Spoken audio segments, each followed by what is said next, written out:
Thank you all again for joining. A couple months ago, I had a part one of this presentation that talked more about the general stages of history throughout San Mateo County. And we started into more of the specific history of the parks, but I ran out of time. So I wanted to speak with you all more about the history of our county parks. We have 24 of them, so we're going to try to get through them all today. If you have any questions, feel free to type those in the chat, and I'll try to answer those when I can. And I'm going to get started. I'll share my screen for this presentation. So San Mateo County, we have 24 parks, as I mentioned, and they are in the green here, starting at the very top with San Bruno Mountain and going all the way to the south at Pigeon Point Overlook.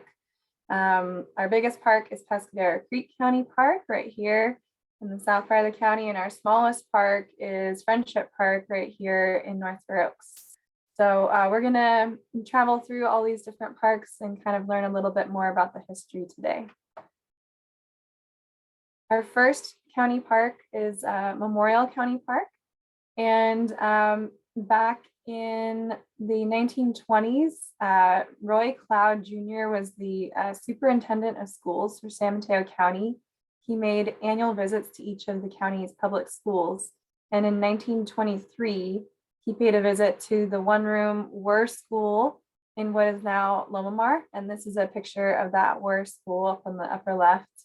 The school teacher, Natalie Hansen, informed Mr. Cloud that the surrounding forest had been recently purchased by the Peterson Lumber Company, and she took Cloud on a walk in the forest with her students. So Cloud then brought this to the attention of the Board of Supervisors for the county and proposed that they purchase 314 acres of land and turned it into a park to protect it. The Board of Supervisors in turn appointed a citizens committee to evaluate that proposal. The committee visited the site and saw the various sawmills surrounding the area that would have looked like this on the bottom left here. 6 weeks later, the committee unanimously recommended the purchase of the land, comparing it to Big Basin, which was California's one of the first state parks, and named it one of the most beautiful natural park sites in California. In August 1923, negotiations were underway and the county paid $70,000 for the land, and they needed to pass a special tax measure to raise half the cost. Memorial Park was dedicated on July 4th, 1924, in memory of the 57 San Mateo County residents who died serving their country in World War I. Bronze plaques memorializing them were placed on old growth redwoods in what is now Legion Flat. Unfortunately, we don't have any photos of those plaques, and none of them have survived the last 98 years.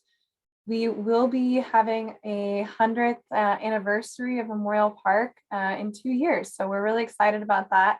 That'll be the 100th anniversary of our entire Parks Department as well. Prior to this celebration, 300 campsites were built and packed for the dedication. And it was a joyous occasion with pomp and circumstance and a very large barbecue. Here's an image of one of the families who stayed on that first weekend at Memorial Park. Memorial Park was first regularly used by the Boy Scouts of San Mateo County for summer training camps at what they called Camp Pescadero. It was they included a mess hall, tent platforms, electric lightings, the works. And the development of the park slowed measurably with the crash of the stock market.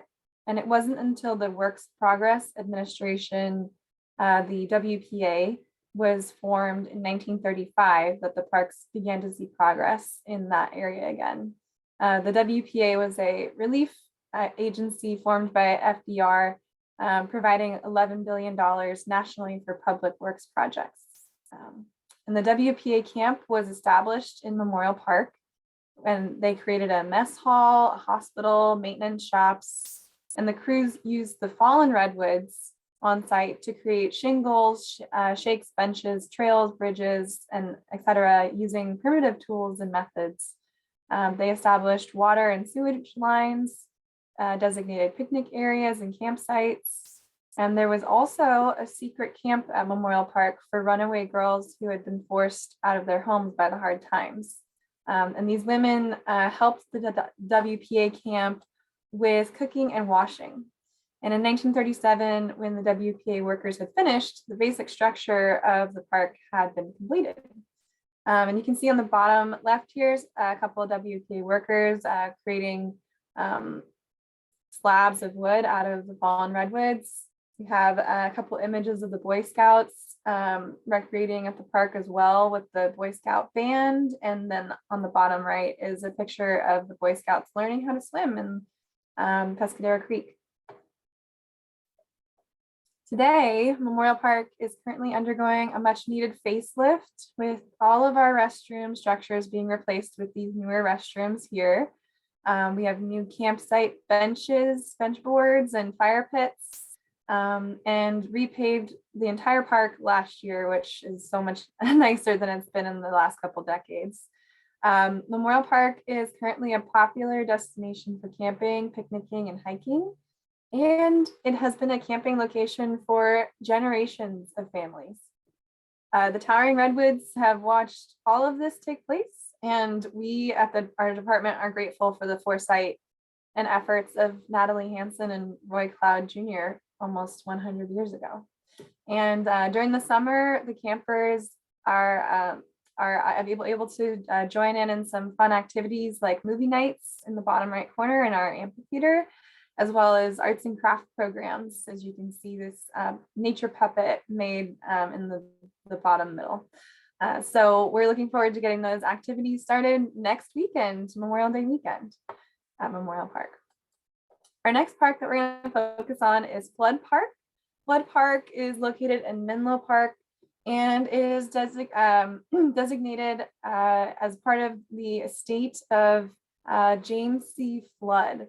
James C. Flood made a fortune in the Comstock mining district as a silver king. He built this mansion that you can see in the upper left picture called the Linden Towers. It's also known as the Wedding Cake House because of its ornate style. It was built in 1878. And when it was completed, it stood as the largest mansion in the West with 43 rooms and bathroom fixtures, all made of Comstock silver. It stood on present-day Middlefield Road in Atherton, and the gates to this large estate still stand at the intersection of Middlefield and Linden Roads in Atherton. This marked the height of the mansion era that we discussed in the last presentation. This property was purchased by the county in 1937 as our second county park.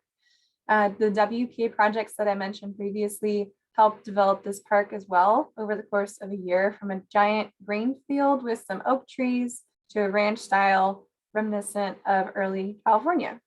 And the buildings in the park were created of adobe bricks, thousands and thousands of adobe bricks.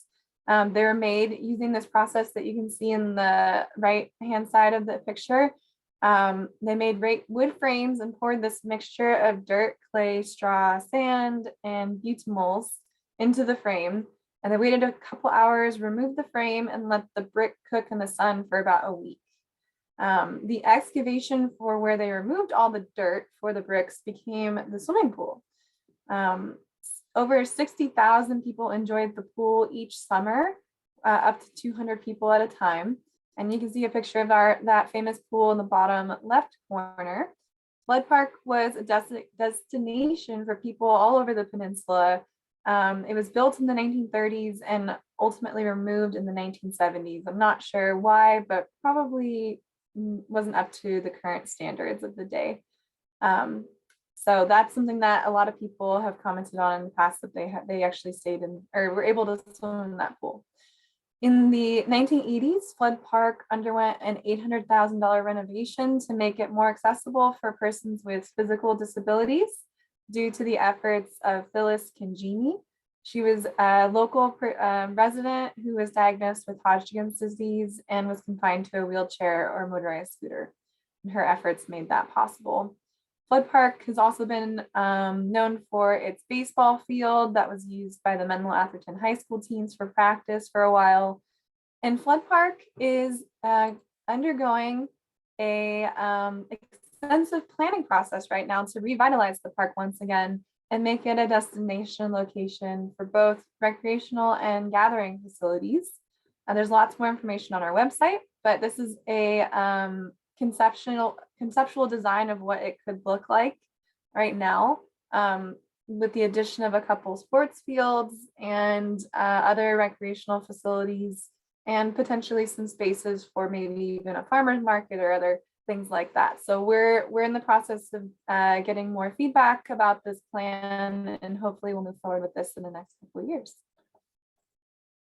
Our next property that was obtained was Woodside Store. Woodside Store is still present in Woodside today, and you can go see that. It was originally built by Robert Orville Tripp and Matthias Pankhurst in 1851. The original structure burned in a fire and it was rebuilt in 1854. At the time, it was the only general store on the peninsula between Mission Dolores and Mission Santa Clara. And it was not only a store, but it also served as a post office, a bank with the only safe on the peninsula, and a discount dentist for over 1,000 lumberjacks in the 1850s. A stagecoach service ran from Redwood City to the store, and another one ran from San Francisco to the store that began in 1853. The initial 190 book collection for the Woodside Library Association was housed at the Woodside Store. And a couple more facts. Tripp died in 1909 at the age of 93, and he was also one of the owners of one of the peninsula's first wineries.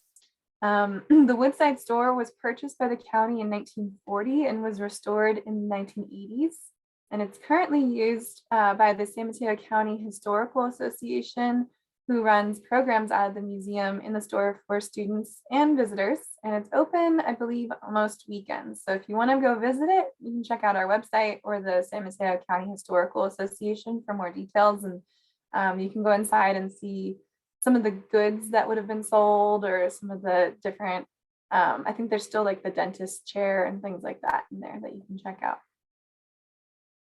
Next, we have Coyote Point Recreation Area, which has one of the most unique histories in our county parks.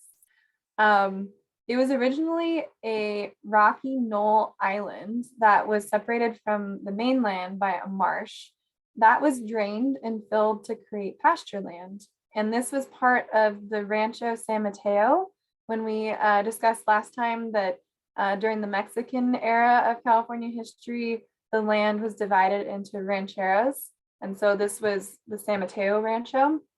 It was then purchased by William Howard of Burlingame Howard Avenue. In the 1860s, the Howards built a pier for receiving goods from ships in the bay. And this was actually crucial during the development of the Crystal Springs Dam, which is also part of one of our parks, as the sand that was mixed with concrete was shipped into Coyote Point at 100 cubic yards a day. Ultimately, almost 100 million barrels were unloaded at the Coyote Point Pier to create that dam. In 1880, John McLaren, who was the first superintendent for Golden Gate Park in San Francisco, he was brought to the US by the Howard family, and he had a fascination for eucalyptus, and he directed the planting of 70,000 seedlings on Coyote Point. So we have him to thank for all those lovely eucalyptus that we're now having to deal with. In the 1890s, the sandy bathing beach was a big attraction for recreation, and a bathhouse was built there in the early 1920s. And I believe you can see that in this image up here on the upper right. And then in 1922, July 1st of 1922, Coney Island of the West, Pacific City, was built along the beach, and 100,000 people were in attendance on opening day. It featured the second largest roller coaster in the US at the time, and you can see that here.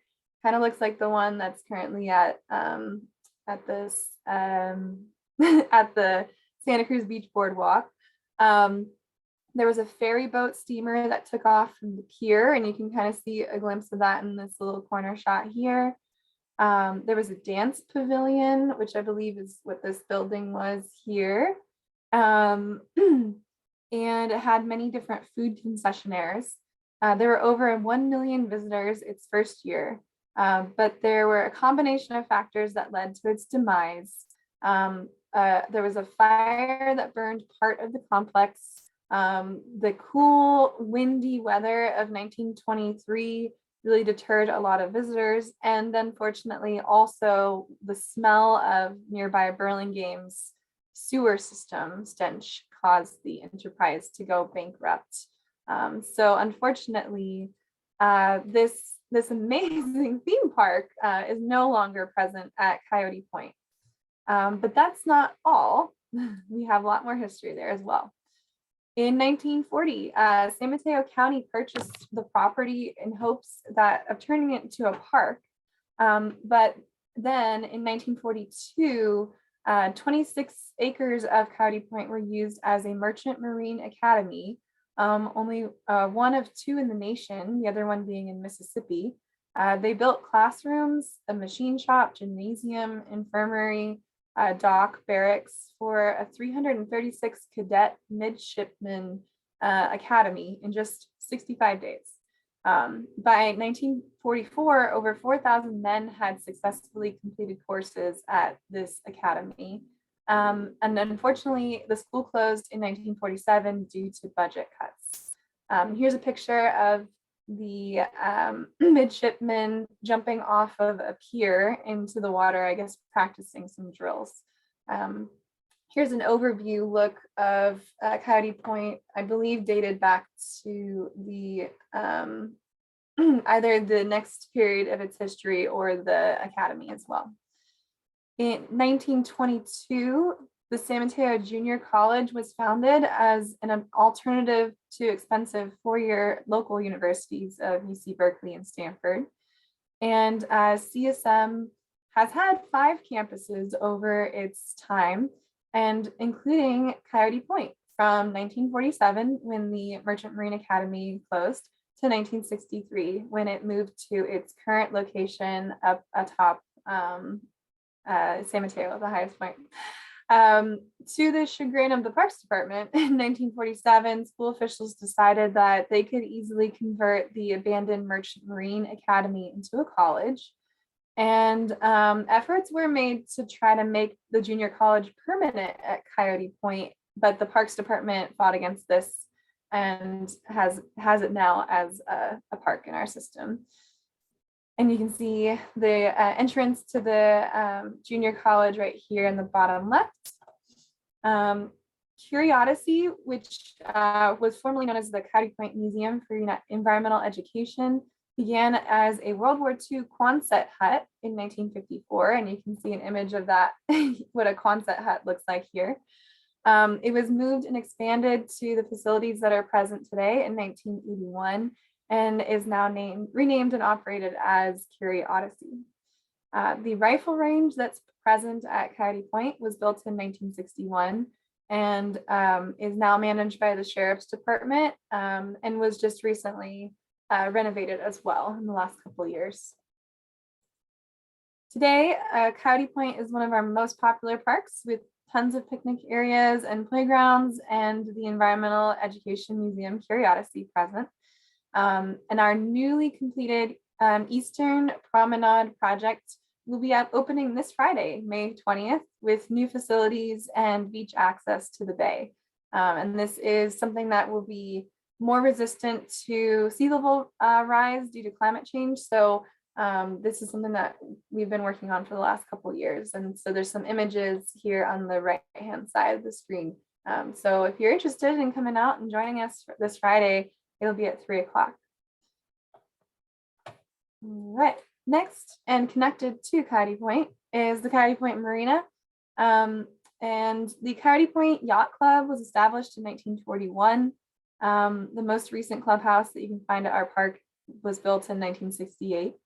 And just a couple of pieces of information about this. The yacht club and the marina achieved notoriety in 1947 when they hosted their first annual shark derby, the only shark fishing competition in the United States at that time. They were held from 1947 to 1952, and over 1,000 people attended the first one, with over 20,000 people attending the third one. And apparently also President Harry Truman attended the second shark derby. So very well attended events, no longer occurring today. The piles of broken concrete that came from wrecking the old San Mateo Hayward Bridge were piled as a third basin for the marina, which we didn't end up excavating to turn into another area, but you can still see that today as you visit. All right, next in our chronological order of properties obtained by the county is Huddart Park. Huddart Park is located in Woodside. It's 973 acres, and it was part of Rancho Cañada de Raimundo. And in 1840, the land was transferred to John Coppinger, who married Maria Luisa Soto, and she secured title to the land after Coppinger died in the Mexican War. In 1850, she married John Greer. Those who are familiar with the area, that's the namesake for Greer Road. Between 1852 and 1860, there were 5 sawmills that operated within the boundaries of the present day park. They left a lot of scars of stumps and skid roads, which were roads that teams of oxen, like you can see in the right-hand photo, would bring the fallen logs along. They would transport them from where they fell to the mills so that they could be milled into usable planks of wood. The steam donkey was a machine that was invented in 1881, as you can see in this middle photo here, and that replaced the need for the teams of oxen. In the 1930s, some of the acres of Huddart Park were sold to James Flood, son of the Flood estate original owner, as the Flood family moved to Greer Road after the sale of their Menlo Park property. James M. Huddart, for namesake of the park, was a lumberman and a longtime Woodside resident. And when he died in 1935, he bequeathed his property to the city and county of San Francisco. That said that he wanted it to go to making a park. And if they didn't want it, then he wanted the land to go to the state. The state of California also didn't want to use it as a park. And it was donated to San Mateo County, who also considered rejecting this because it seemed to lack water rights. But when it was determined that it did have water rights, they accepted it, which looking at it now is insane because Huddart Park is one of our most beautiful parks. And the image behind me here is a picture from Huddart Park with all the beautiful redwood trees. The San Mateo County Fire Warden Bert Werder at the time convinced the Board of Supervisors that the land would be ideal for use by youth groups, and he laid out the first system of hiking trails in the park. He was instrumental in the decision to finally accept the donation of the property, and Huddart Park opened in 1948, and at the time was primarily used by youth groups like the Boy Scouts. And today, Huddart Park is used by hikers and picnickers and still used each year for the Girl Scout jamborees. One of our current projects happening at Huddart Park is the Forest Health Project, in which we are working to remove built-up undergrowth vegetation to reduce risk of disease, fire risk, and improve overall forest health within the park. And on the bottom left, you can see an image of a masticator hard at work doing that. And so we have that work going on at several of our parks: Huddart Park, Quarry Park, Wonderlic Park, and Junipero County Park, and San Bruno. mountains. So lots of our parks are undergoing a lot of fuel reduction right now, much needed work. Our next park is Sanchez Adobe, located in Pacifica. The adobe you can see images of on all sides of the screen here, and Sanchez is in the middle. Originally, this land was the village of Perstack, which is an Ohlone village. Remains and artifacts have been found on the site at a number of different digs throughout the years. And then in the mid 1780s, Spanish Franciscan Padres of Mission San Francisco de Assisi tasked local Native Americans to create an outpost called San Pedro y San Pablo, St. Peter and St. Paul. And this location was intended to be a place where farms and orchards were established to provide the mission with food. And less than a decade after its beginning, unfortunately, the ranch experienced an epidemic that killed large numbers of the Native American people due to their immune systems not being used to the diseases that the Europeans brought. Those that survived considered the land cursed and fled the area. And due to the loss of people to work the farm, the mission farm was relocated to San Mateo area. In 1839, the Mexican governor granted this property as part of Rancho San Pedro to Francisco Sanchez, pictured in the middle here. And Francisco built the adobe using adobe bricks on the foundation of the former mission outpost. This was completed in 1846. And he used the land to graze cattle and sheep and raise horses. This is one of the oldest buildings, along with the Woodside Store in San Mateo County. After Francisco died, his wife used the property for a variety of other purposes, including Hotel San Pedro, which you can see in the upper left corner, in the late 1880s, all the way through the 1920s. In the 1920s, it became a speakeasy called the Adobe House. And in 1947, the county purchased the adobe and property, and a restoration of the building took place in 1953. And it was listed as a National Historic Landmark as well. Currently, the San Mateo County Historical Association has staff and docents that lead visitors on open houses, school classes on field trips, and they host Rancho Days, where they have fun dances to celebrate the history of the site. They also have a new visitor center that has opened in the last couple of years. So if you're interested in checking that out, you can go to our website and see when that's open. Next, we have Junipero Park. This is a smaller park, about 108 acres. It was once on a portion of the Rancho Buri Buri. Shell mounds have been located in the lower elevations of the park on numerous archaeological digs, and they have also found Ohlone artifacts, including arrowheads, mortars and pestles, and chunks of a basket. And this park,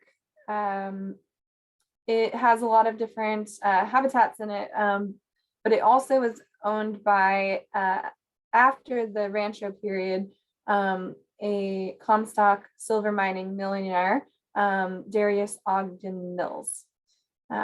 It was acquired by the county in 1956 and dedicated in 1960 as a park, named after Junipero's father Sarah. And it was very popular for use in the 1960s and 70s, with almost over 400,000 visitors a year, lots of picnic areas and playgrounds. And this is an image on the right of one of those archaeological digs that took place at the park. Today, it's a great place to visit, especially if you have little kids or you're a little kid at heart. There's great playgrounds at the site, including these 54-foot long slides that are really fun. They're in tandem, so you can race whoever's next to you. Lots of great picnic areas and a few hiking trails. It is a relatively small park in comparison to others that we have in our department, but it has great views of the bay and the airport and all that. So great place to visit. Our next park, Sam Mcdonald Park, is one of my favorites. It's located in La Honda, and it has three different pieces of history that piece together the different sections that were obtained over time. And so we'll start out with, on the left-hand side of the screen, we have the park's namesake, Sam Mcdonald. In 1917, Sam Mcdonald purchased 430 acres of redwoods, and he built a home, which you can see, called Chichihuahua, meaning little squirrel. And he worked as the superintendent of athletic grounds and fields at Stanford University. He has an amazing history, and I highly recommend, if you're interested in that, checking out more of his history on our website, or if you go to YouTube, I have an hour-long presentation that I've given just about Sam Mcdonald himself. So if you're interested in learning more about Sam, I highly encourage it. He had an amazing life. He dedicated it to others, and I think he's a good example of how we all should live our lives. When he passed away, he dedicated the land to the Stanford Convalescent Home for Children, which is a charity or group that he spent a lot of time with over the years. They had no purpose for the land, so they sold it to San Mateo County to be used as a park, and it was dedicated in 1970. Another portion of the land that is now part of Sam Mcdonald Park was the town ranch, and you can see on the bottom right corner a picture of the last roundup of Kendall Bartley Pete Town's cattle. For those familiar with the name Town, there's Town Ford in Redwood City, which is a business that Pete Town also founded. The ranch consisted of over 900 acres and was sold to the county in 1976. And then last, but certainly not least, is Heritage Grove. Heritage Grove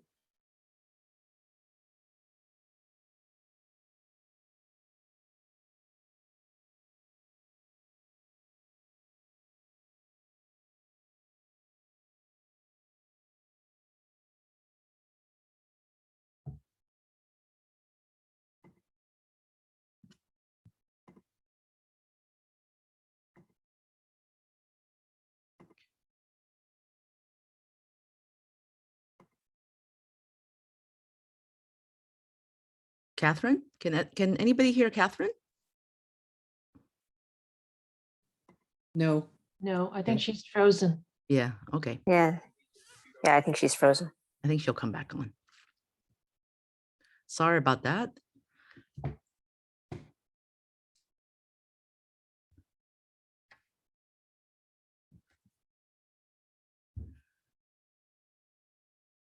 That's what happened with technologies.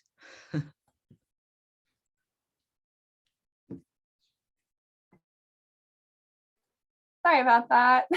Lost the internet connection for a second. Welcome back. Where did I leave off? Let me see. Okay. What was the last thing that came through? It was for me, I think if you go back 2 minutes, we'll be okay. Okay, awesome. Thank you. All right. So I'm talking about Heritage Grove. A local resident saw that the trees were scheduled to be cut, and so she formed a group of citizens to raise money and signatures.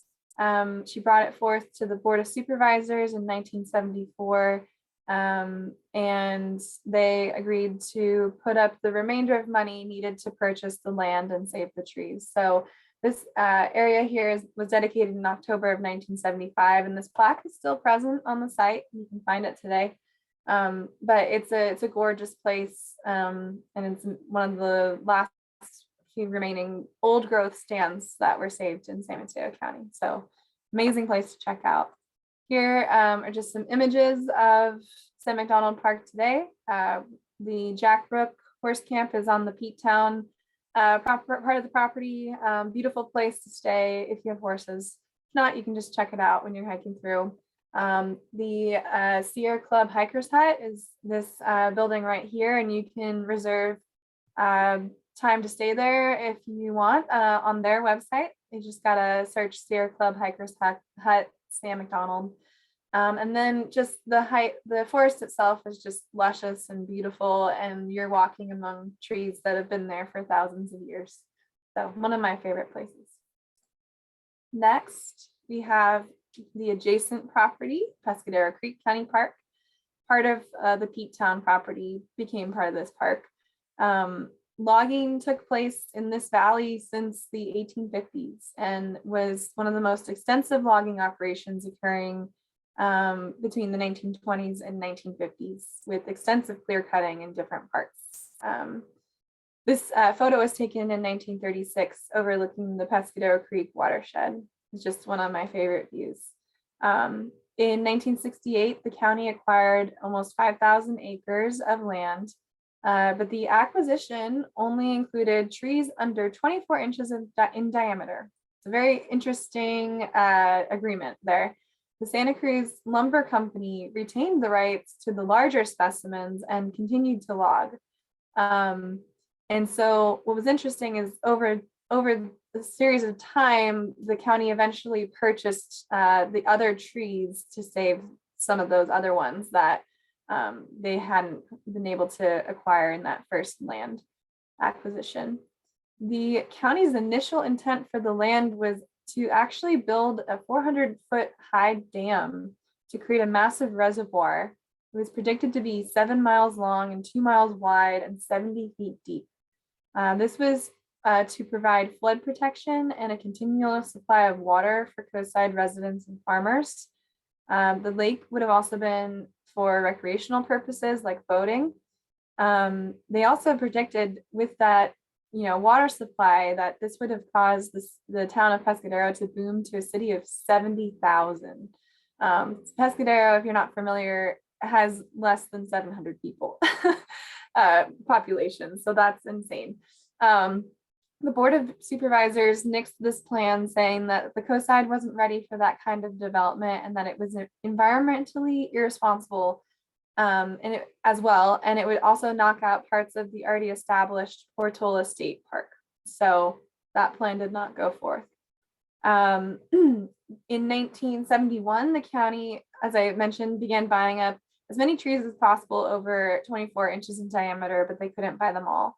But now the park is completely protected from logging. And it is also a very beautiful place to go hiking, and you can go biking along some of the trails. Currently, the park is still partially closed due to the CZU fire that happened almost 2 years ago, but we're working on making sure that it is safe enough for visitors to visit all parts of the park again soon. Fitzgerald Marine Reserve. All right, so Fitzgerald Marine Reserve was once part of the Rancho Corral de Tierra.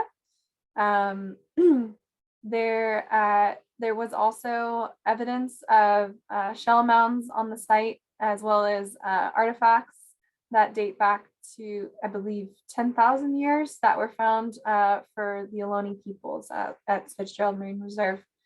There's different pieces of history at Fitzgerald that are kind of fun, that kind of all point to all the different eras of habitation on the coast side. So we have the Ohlone history, the Rancho period, and then the Ocean Shore Railroad. There was a stop in Moss Beach, and this is a image of that train stop, and the train went all the way from San Francisco down to Tenitas. It was never connected to Davenport as it was originally envisioned.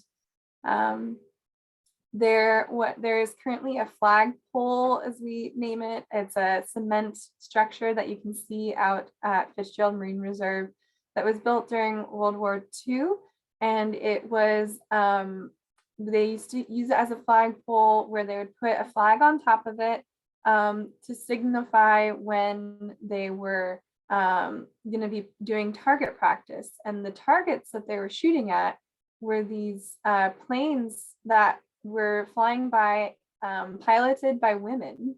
And these women were nicknamed wasps. The women would fly these planes with a target flying behind them, waving behind them. And so the men on the coast side were practicing their shooting at those targets that were flying behind the airplanes. Very brave women, in my opinion. Let's see, I'm kind of going out of order here, but going back to the 1800s, Jürgen de F. Wanke coined the term Moss Beach because of the tide pools that were founded that were out on the coast. So the tide pools made it look like the beach was covered in moss instead of sand. He built the Moss Beach Hotel, which you can see in the bottom right photo. It burned in 1881, or built in 1882, burned down in 1911. And he was also responsible for planting all the cypress trees on top of the bluff at the reserve. Lots of history at Fitzgerald Marine Reserve, history of a restaurant out on the reef as well called The Reefs. This was created by Charles Nye in 1906, and it served as a speakeasy. They used to get abalone straight from the tide pools. One of the facts that I came across is that they could find 50 specimens in 30 minutes. Nowadays, you can be lucky if you see an abalone on the reef. It was also considered the coastside's first casino, and it was destroyed in 1931 when there was an extremely large storm. The Moss Beach Distillery is a site that's still present today. It was originally named Frank's Place, and that was also operated as a speakeasy in the 1930s. Noted marine biologist Dr. Sol F. Light of UC Berkeley began collecting specimens in 1916 at Moss Beach for research and study. And in the late 1930s, Highway 1 was built. Let's see, moving forward, the property was acquired by the county in 1969 by the parks, and Bob Breen was hired as a ranger and naturalist. It was given special status as a reserve in 1969, which made it illegal for visitors to remove anything from the tide pools, as you can see in this image on the bottom right. It was named in honor of San Mateo County Board of Supervisor James B. Fitzgerald.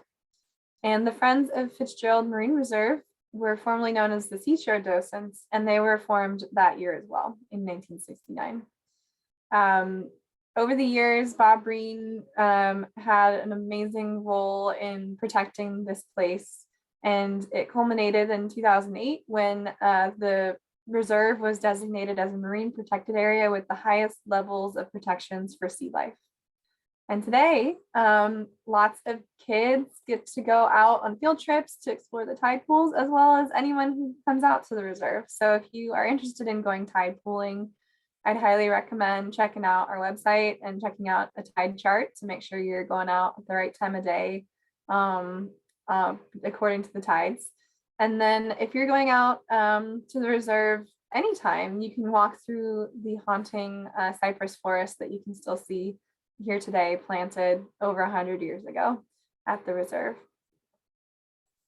Next, we've got the San Mateo Fishing Pier.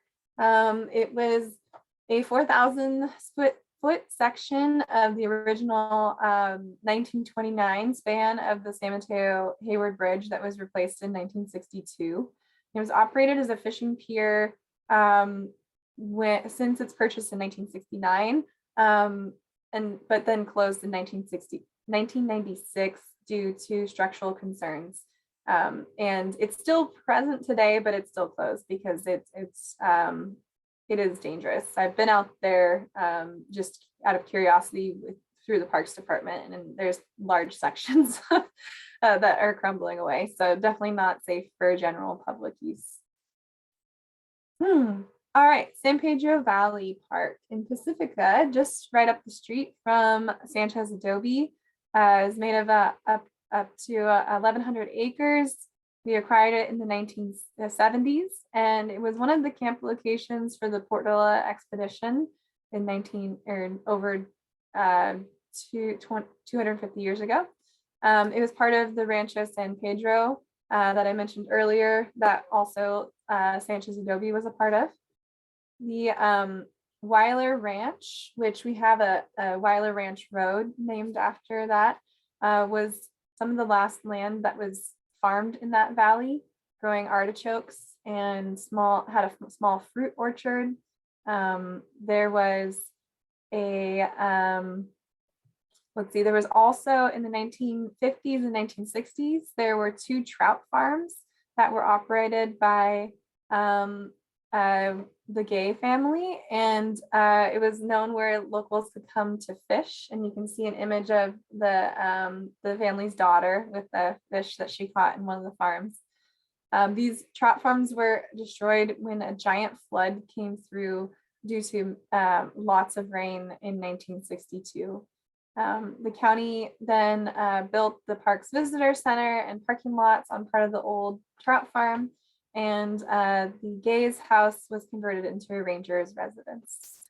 And San Pedro Valley Park is a gorgeous place to visit. You can see the beautiful valley, as well as having lots of great places to bike or hike, and also picnic if you're interested. All right, next we've got Wonderlic Park. Wonderlic Park is about 940 acres. It's part of the Rancho Cañada de Raimundo along with Huddart Park. And it was purchased in 1846 by Charles Brown between the Alembique and Bear Gulch Creeks. He called it the Mountain Home Ranch, and he allowed a distillery to be built on the creek. Authorities closed it, but not before the creek was named Alembique, which is Spanish for distillery. In 1850, John Hayes owned the property, naming it Hayes Ranch, and commuted daily to San Francisco on horseback. He was the first sheriff of San Francisco County. Evidence of logging is also evident from 2 well-preserved skid roads from Skyline to Woodside Road that you can see in the park as well. And another interesting name, the Bear Gulch namesake, was when I was searching for the name of that, came across this image on the right. This man, Grizzly Rider, was searching for some missing calves of cows that had got missing from his farm, and he stumbled upon a mother bear and her 2 cubs, and they fought, and Ryder stabbed the bear with a knife. He was wounded, but he was alive and lived the rest of his life out. Grizzly bears were common in along Kings Mountain until the last one was killed in 1870. So that's why Bear Gulch has that name. In 1872, Simon Jones was an importer and exporter between San Francisco and Hong Kong, and he brought groups of Chinese laborers to the property to help develop it into a working ranch called Hazelwood Farm. And you can see a sketch of what that layout looked like here on the bottom left. The impressive Chinese walls that still stand today were built by the laborers that he hired. And these laborers were folks that had helped with building the railroad, the Transcontinental Railroad, and a lot of them were struggling to find work because people wouldn't hire them after that was completed. So he brought a bunch of them to this property to help him build this. He planted the eucalyptus, olive, and cypress trees that you can still find on the property today. And in 1902, James A. Folger, the Gold Rush coffee pioneer, purchased the property as a summer retreat from San Francisco. He ordered the construction of a house and stable that were both designed by the famous architect Arthur Brown Jr. He's known for designing San Francisco City Hall and the Hoover Tower at Stanford. The image of the stable is above on the upper left. The Folger family sold the estate, most of it, to Martin Wunderlich in 1956. The except for the house that is like just a bit off of the property. Wonderlic wanted to make money subdividing the land, but the steep terrain and proximity to fault lines made him abandon the idea, and he sold it to San Mateo County to use as a park in 1974.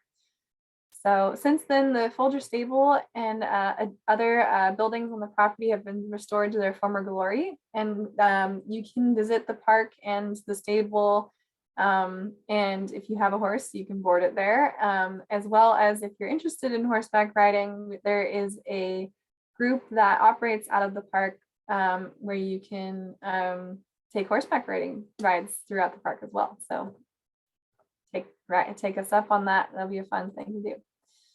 All right. Next, we've only got a few parks left. I'm going to try to speed through some of these.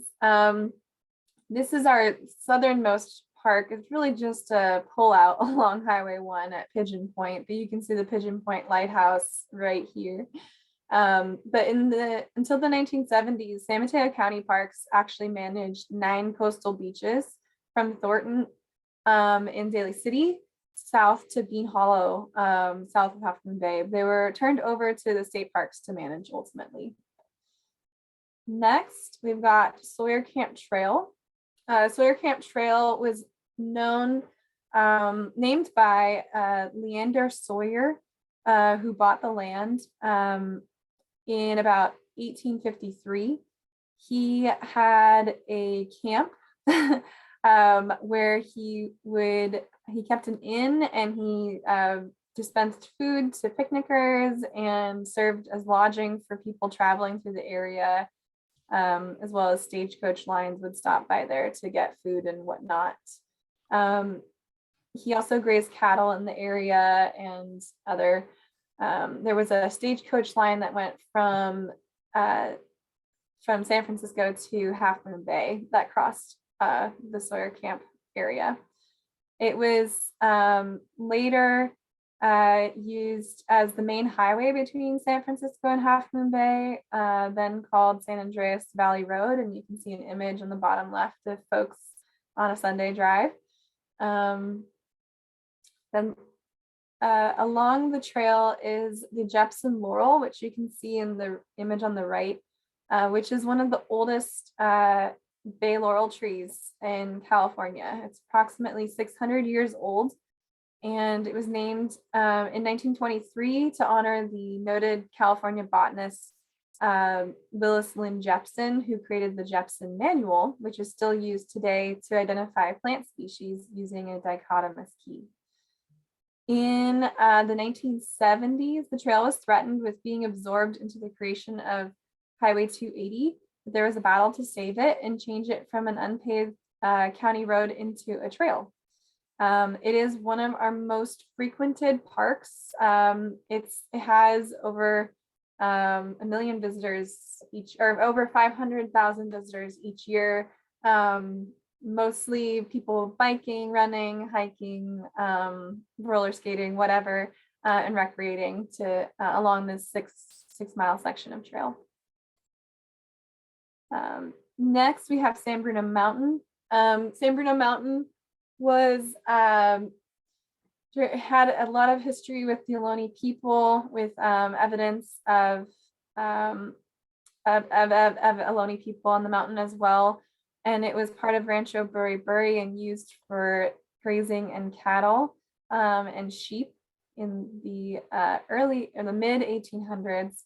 In 1884, Charles Crocker, who was a multimillionaire transcontinental railroad builder, acquired the entire mountain. And in the 1960s, the Crocker Land Company, which is what it transferred into when he passed away, began discussing plans to develop the mountain. One plan included removing the top half of the mountain to lower the summit and building on top of that, as well as taking the land removed from the summit and filling the bay, which would have filled in the water roughly the size of Manhattan Island in New York with that much land. So, but fortunately, in 1968, a book was published called The Flora and Fauna of San Bruno Mountain, written by 2 employees of the California Academy of Sciences who identified 384 species, and one of the most, referring to it as one of the most important and threatened biologically diverse sites in the United States. And so a citizens committee was formed to save San Bruno Mountain, and the first habitat conservation plan was formed in 1982, which used the Endangered Species Act to help protect it from more development. A lot of the mountain is protected today, but not all of it. We're still acquiring pieces here and there with the habitat conservation plan in place. In the during the Cold War, it was used as a Nike missile site, and you can see some images in the top right here. The missile complex, it would have, so a press of a button on San Bruno Mountain would have sent anti-aircraft missiles instantly into the air, and it was deactivated in 1963, but the buildings were used as park headquarters buildings for a long time. Now they are abandoned on the mountain. And it's also a beautiful place to visit with gorgeous views of San Francisco, and still has a lot of different species that are needing protection, including the Clippy silver spot butterfly, which you can see featured here. All right, we have only a few more parks left to go and only a few minutes left. Just quickly, we have Edgewood Park, lots of great history about Edgewood. It's also a beautiful place to visit. It's been a very similar history to San Bruno Mountain, being saved by the unique species that are present at the place, including lots of beautiful butterflies and wildflowers. Pillarpoint Bluff has a lot of similar history to Fitzgerald Marine Reserve. One really interesting thing to note is that this area used to be used by Portuguese whalers to hunt whales. It was a good place to spot, a good vantage point to spot whales. And they would go down here to the rocks and drag the whales in and use them for their blubber to get whale oil. Also interesting, next to Pillarpoint Bluff is the Halfton Bay Airport, which used to be used for drag races. And you can see an image of the drag races that used to occur here. Let's see. Along the coast, we also have Marauda Surf. Another great place to go walking. Quarry Park. Lots of great history there. So much history, I can't fit it into an hour. Devil Slide Trail, which was part of the railroad as well, the Ocean Shore Railroad, which has some really cool species that you can see present today, like the peregrine falcon. We have 2 small parks, Moss Beach Park and Friendship Park, which are simply basically like a land plot for a house that have playgrounds on them. Tonitos Creek Beach is one of our newest acquisitions, and lots of interesting history, including the Gordon Chute, which was built to transport goods down to ships. And we're working on planning that park out as well. Last but not least, we have Calpers Montreal, which is our newest park south of Half Moon Bay, which is a beautiful place to visit, and it's part of the California Coastal Trail. So if you have any questions or you want to hear more in depth about the last few parks, please feel free to reach out to me. Thank you. Thank you so much, Ranger Wright. Appreciate your great in-depth knowledge of the parks as always. Thank you. Take care. Thank you. Bye.